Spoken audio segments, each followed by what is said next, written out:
Alright, welcome. Oh my god. My Hearthstone closed. Oops. It was like. Okay. Hold on. I need to set this up properly. Oh no, do I restart? I might restart. It's okay. Hey, Fierce Monkey, we're gonna do the last couple of cards. Oh, my internet's. What? I just got the thing where my internet was like, hey, you're not connected. What are you doing, man?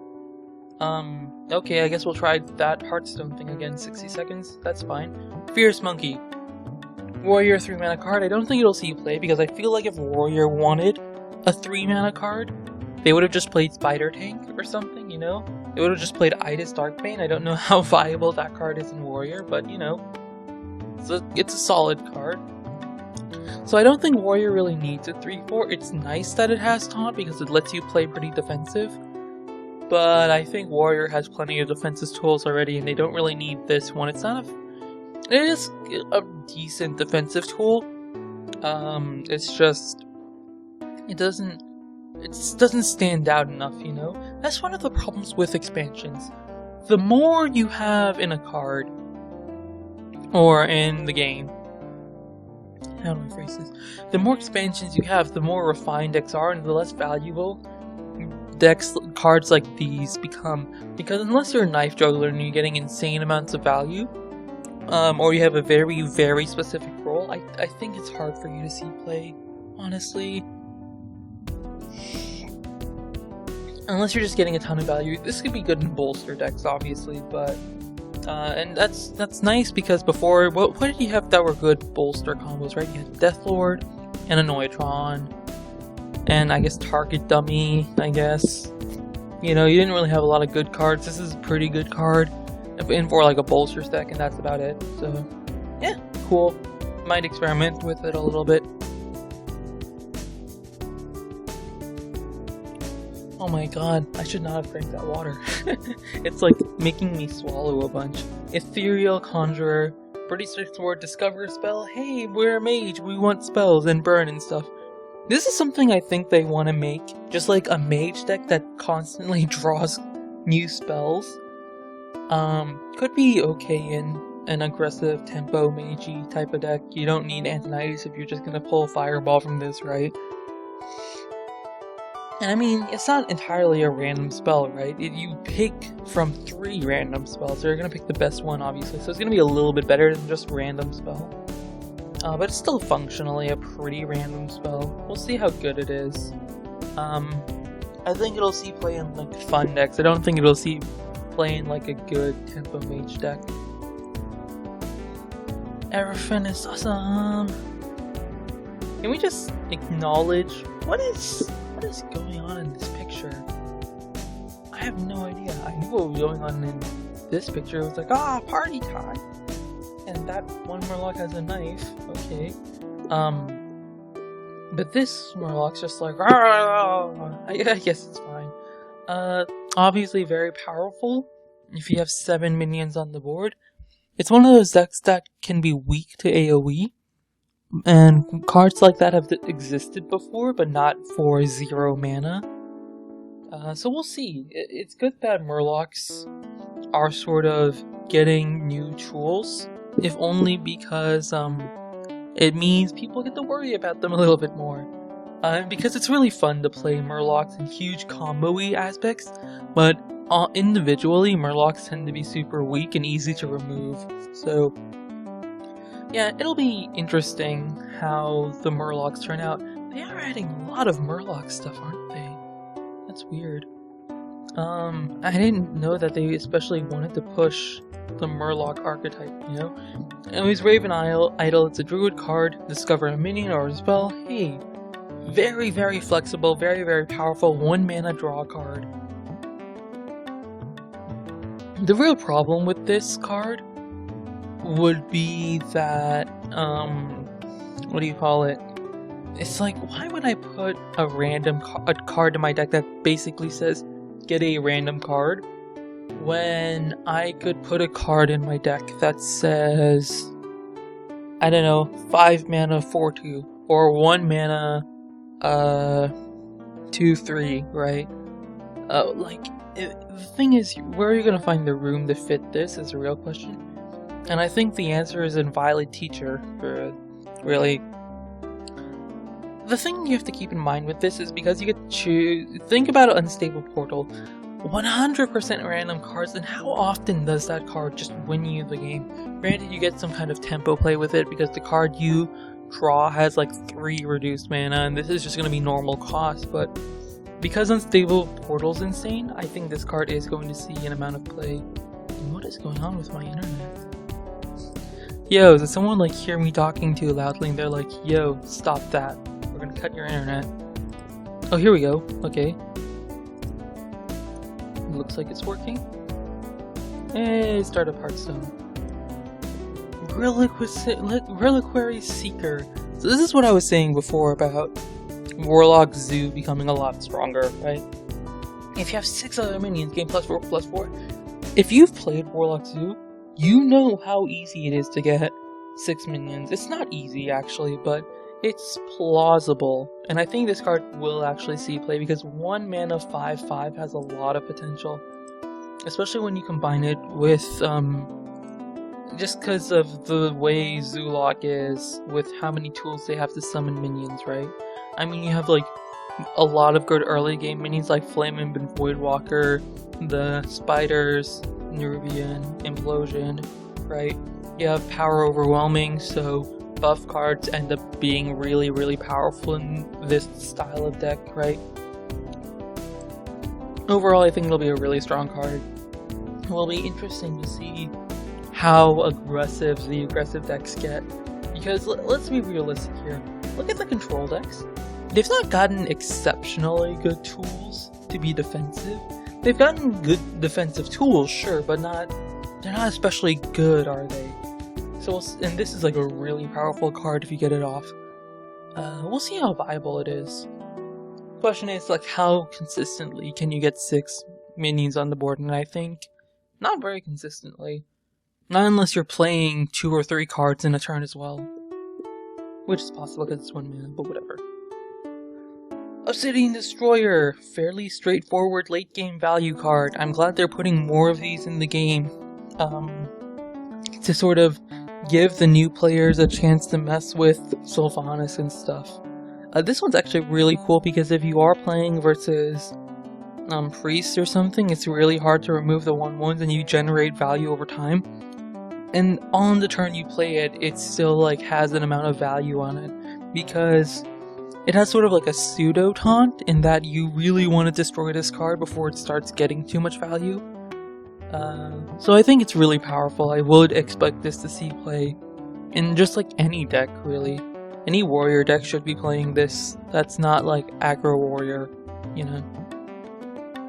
Naga Sea Witch, this is a really interesting one. So we know Aviana's not seeing any play. Like, even amongst people who are just having fun and experimenting, Aviana's not seeing any play, right?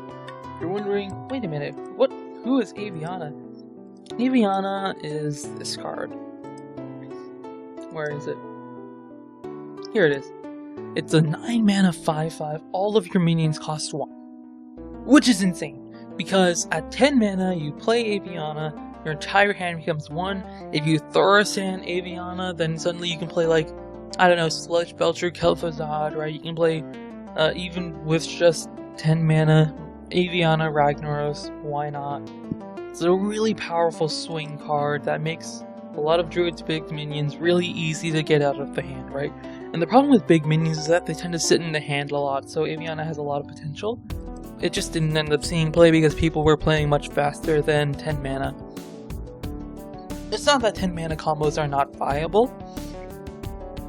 It's just Aviana didn't have a strong enough 10 mana combo.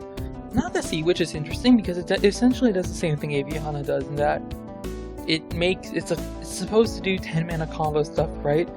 And it's not like it's objectively better. It is objectively better because instead of 9 mana for a 5/5, you're paying 5 mana for a 5/5. But I think the big reason why they made this is because people gravitate towards lower cost cards, and this has the option to be played on 5 mana, whereas with Aviana, you have to play it at 9 mana, right? or 8 mana or whatever, which is actually a big deal because generally when you play Aviana, you want to play something else with it, but sometimes that something else might not be a minion, if that makes sense. Sometimes you want to be removing things on the board. Granted, you're Druid, so maybe it doesn't.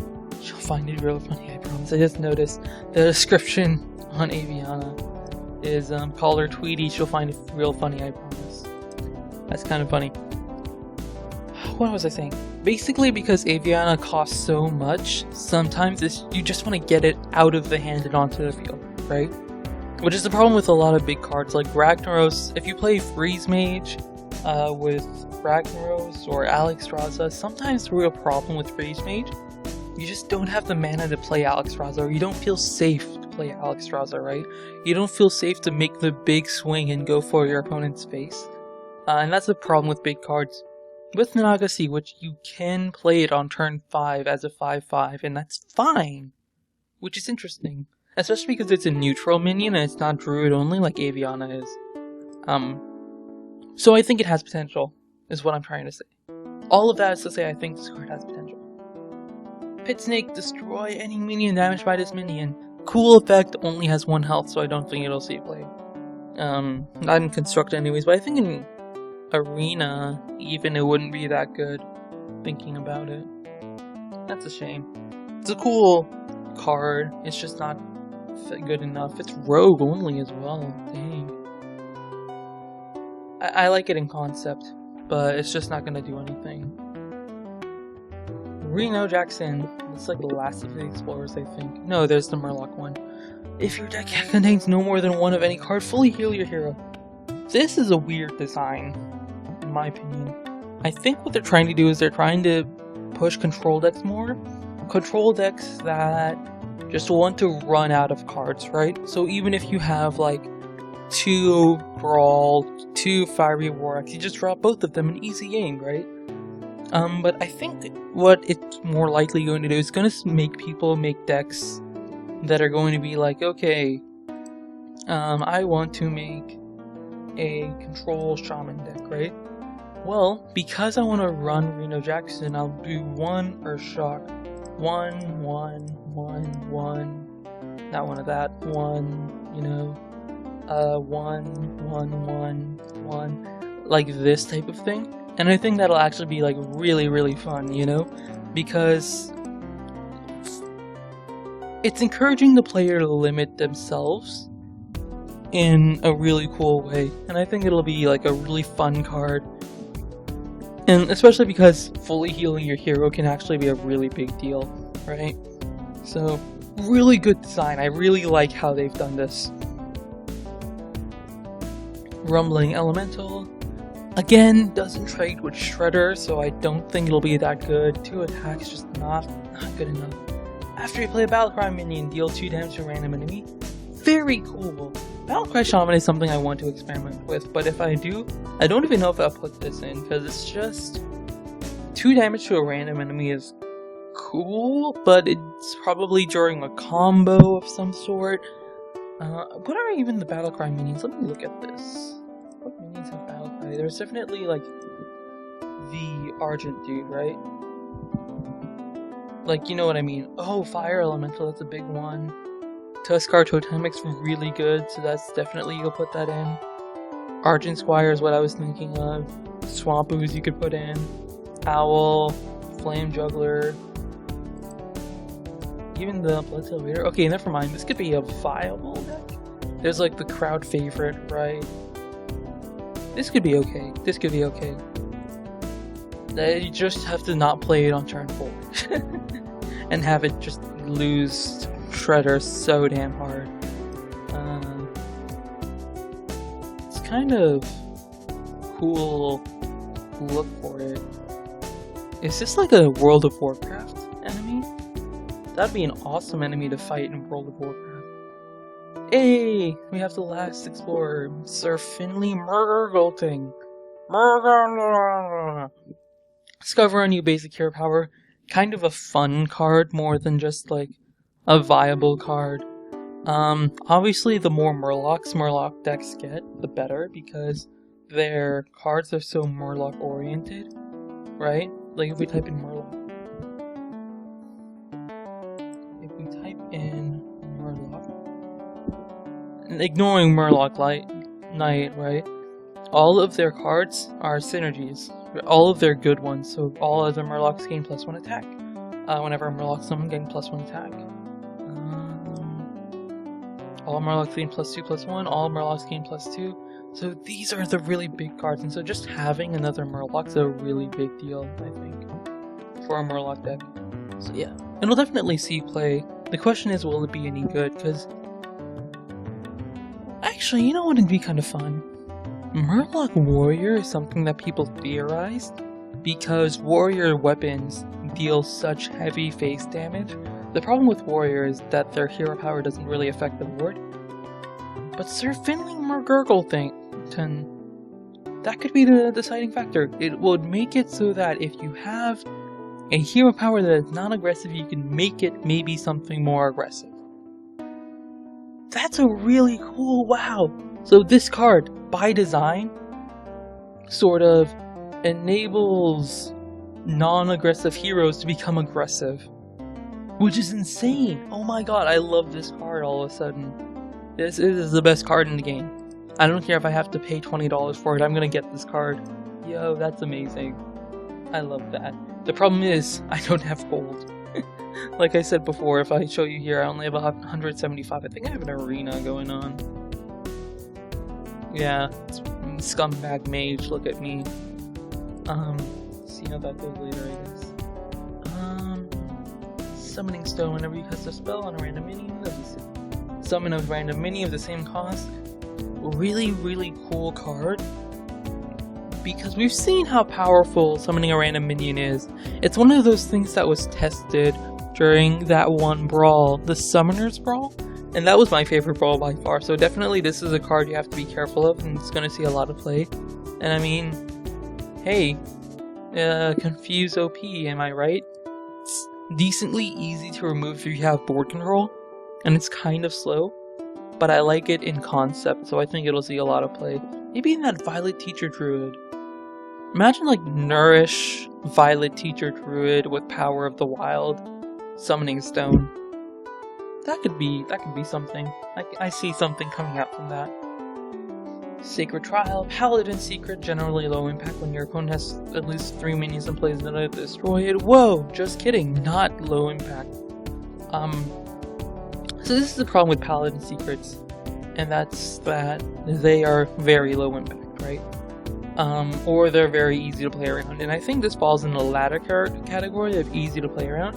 But I also think people are going to forget to play around this, and they're just going to run face first into it and be like, "Go!"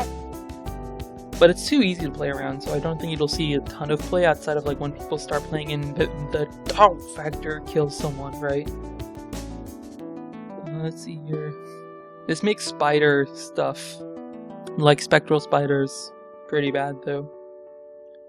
Keeper of Uldamon. Okay. Ooh.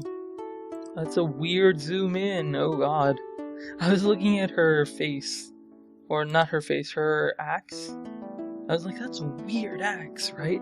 And then I realized exactly where the camera was zooming into.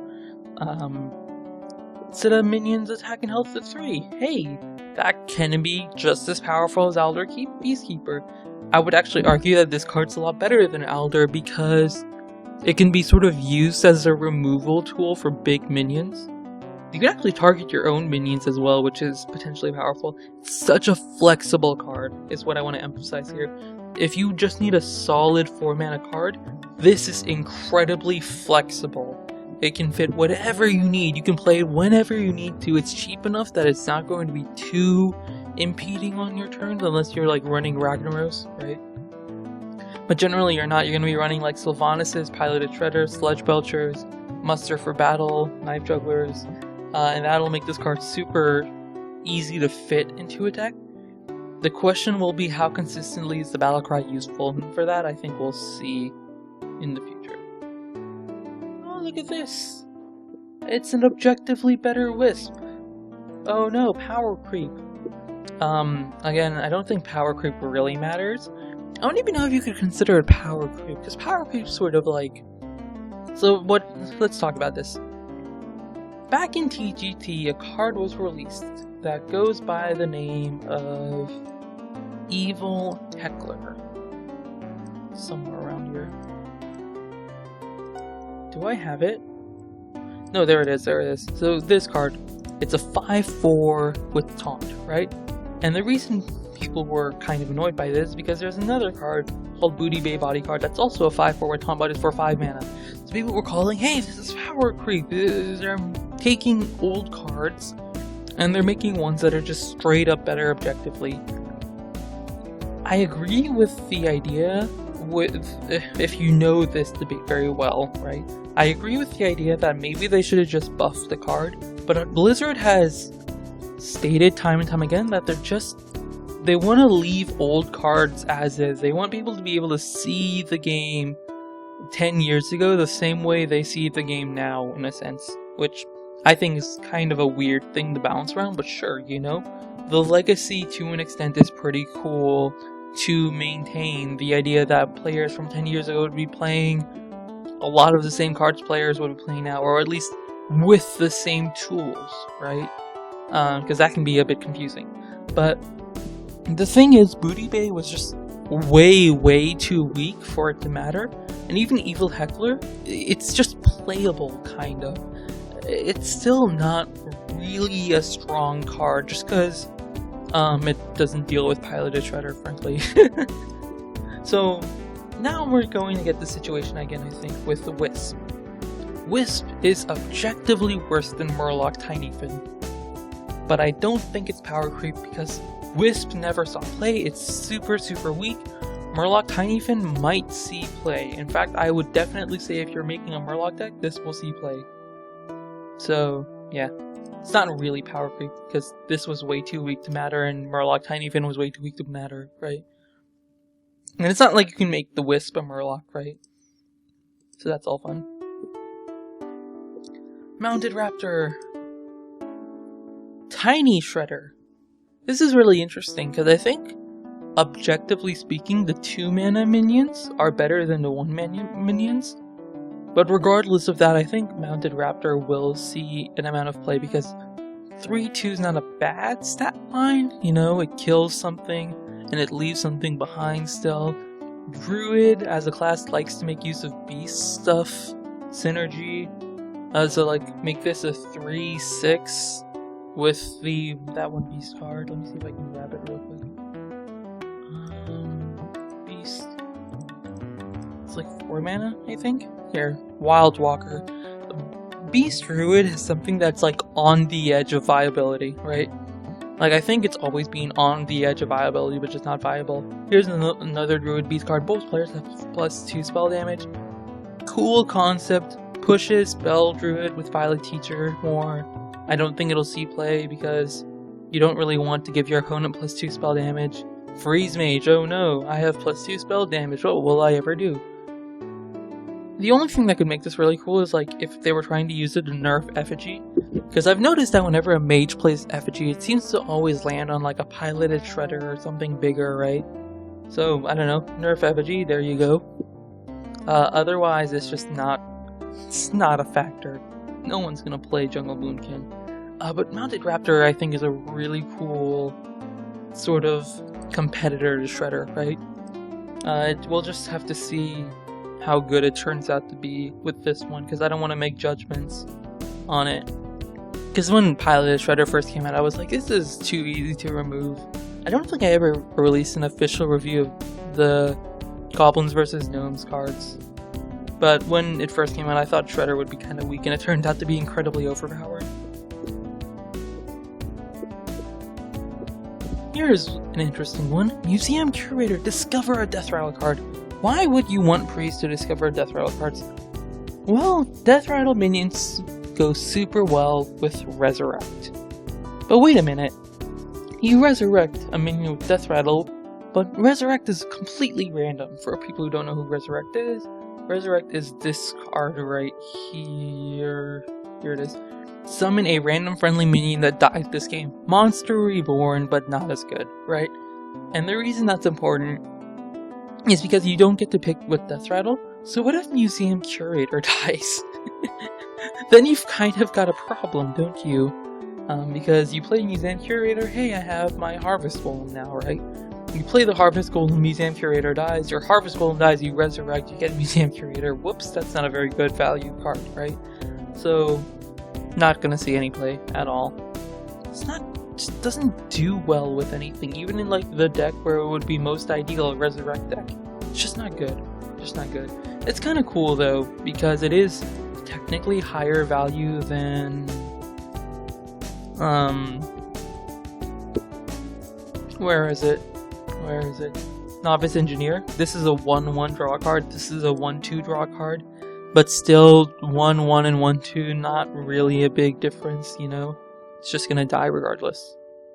Although, technically, you need 2 hero powers to clear this guy, where you need 2 hero powers to clear the 1/1. Or 1 hero power to clear the 1/1. I don't know, it could matter. But I don't think it will. This one's a really cool one.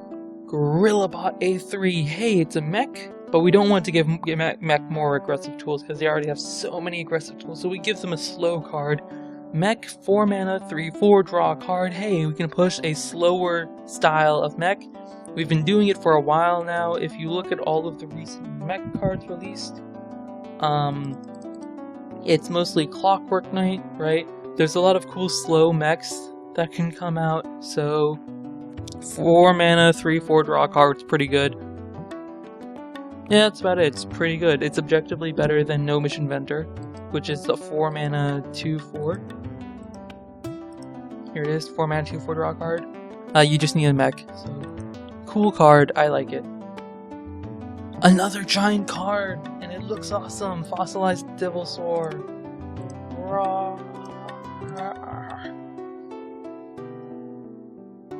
I like how the ribcage looks. I don't know why. Whatever. But yeah, it's a pretty straightforward beast card. 8 mana, 8/8 with taunt is pretty good. If you have another beast in control, even without taunt, it can be really good.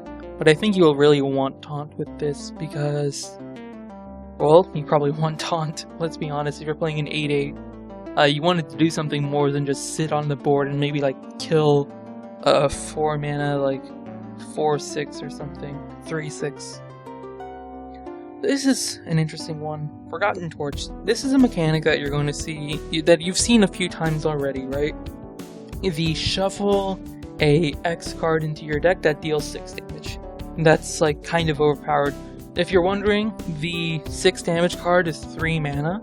So basically, it's delayed burn, but it's burn that your opponent knew was coming. So I think it's really interesting in design in that it plays a slow game, but it's a really good way for the developers to make sure that it's a good way to give Mage 3 mana deal 6 damage, if that makes sense. Because it doesn't feel as unfair. You knew it's coming. And it's easier for you to play around it because you don't have to worry about it until you see the Forgotten Torch or you see Thaurissan, right? Same reason why I really like the design of Thaurissan, because it's slow enough and it shows your opponent what you're doing. Jeweled Scarab, discover a 3-cost card. Hey, we saw this in the thing. It's a battle cry, it's kind of weak, but it guarantees you a play next turn, and sometimes that's all you need, right?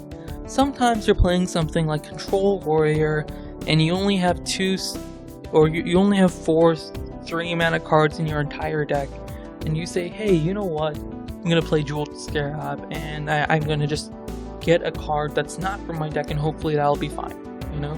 Fair enough, fairly niche role, so I think it might see play, actually, even though it's fairly weak. Oh, is this it? Oh snap, we're going to be under 30 minutes, It's weird. I actually haven't seen this one. Why have I not seen this one? It's very reminiscent of Flame Juggler, actually. Very, very reminiscent of Flame Juggler.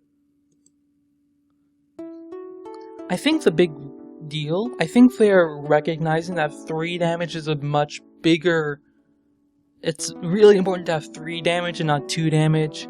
The reason people didn't play Flame Juggler was because It just wasn't as good as having 3 damage if you're in an aggressive deck. It's a fairly solid card. Yeah, it's good. I like it. We're 3 minutes and 4 seconds. I'm so sad.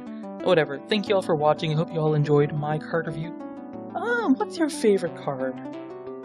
Go ahead and leave a comment down below. Which one's your favorite? I think my favorite would have to be this Sir McGurgle, because I like the idea of enabling non-aggressive classes to be aggressive. Right? I also really like... Not that one. Where is it? I just realized how awesome this is going to be. Summon 7 Murlocs. Like, if you can control that in some way, that's just hilarious, you know? That's awesome. Where is...